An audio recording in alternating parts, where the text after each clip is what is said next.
Isa pinaka-dangerous na habit sa business at sa buhay, yung gusto mo i-please lahat ng tao talaga. Yan talaga yung isa pinaka. Gusto mo lahat pabor sa'yo.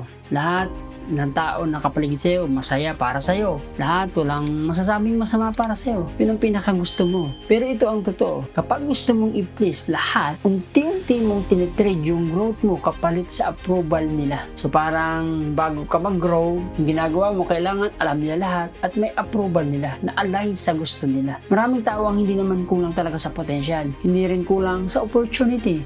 Ang kulang lang is yung tapang or paninindigan. Kasi takot sila ma-judge, takot sila na ma-offend, takot sila na hindi magusto, yung may hindi magustuhan sa kanila. Kaya nga hindi sila makapag-desisyon ng maayos, hindi sila makapag-lead, hindi sila makausad sa buhay. No, kaya sa ginagawa nila. Okay, real talk tayo. You cannot grow fast if you always need everyone's approval. So, hindi ka talaga mag-grow ng mabilis kapag kailangan lagi ang approval ng ibang tao. Bakit? Unang dahilan, nagiging sobrang careful ka sa lahat ng galaw mo. Imbis na kumilos ka na, mag-overthink ka kasi ano kayang isipin na, ano kayang isipin ni ganito, ano kayang isipin ng sama ko dun. So, yun yung una. Okay, yung pangalawa, hihina yung standard mo. Kumbaga yung pagtingin mo sa buhay, hihina yung quality. Imbes na gawin mo yung tama, ang gagawin mo na lang is yung gusto nila para wala silang masabi sa'yo na masama o walang masabi yung iba. At ito yung pangatlo, mawawala yung totoong ikaw, yung boses mo. Kapag lagi mong iniisip kung ano yung gustong marinig ng ibang tao, hindi mo masasabi kung sino ka talaga o kung ano talaga yung pinapanindigan mo sa buhay. At tandaan mo to, hindi lahat ng tao para sa'yo. Hindi lahat ng tao maiintindihan niya talaga. Hindi lahat susuporta sa'yo. At okay lang yan, kahit ako ganun. Kasama talaga yun.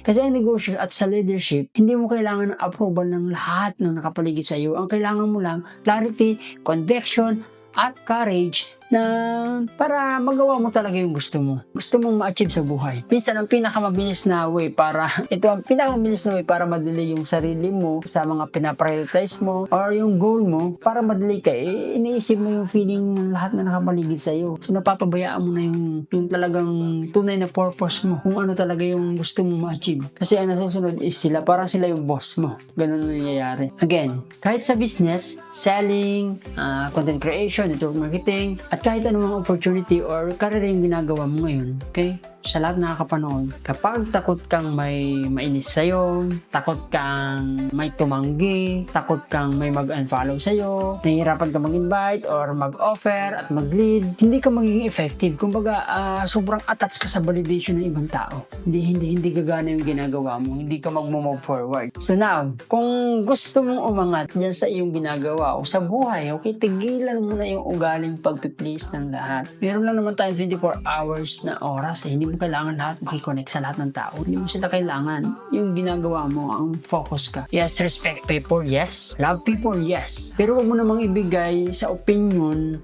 ng ibang tao ang control sa at direksyon ng buhay mo. Huwag mo ibigay sa kanila. Ikaw dapat. Okay, kung babaguhin mo na yan at hindi ka na magre-rely sa ibang tao, asan mo yung standard mo, wala kang pakialam sa noise, focus ka lang sa ginagawa mo. Kung ikaw na yun ngayon, kung gagawin mo na talaga yan, comment stand sa comment, okay? Para malaman natin kung gagawin mo na yan. Sa mga nanonood dito, comment ka din stand.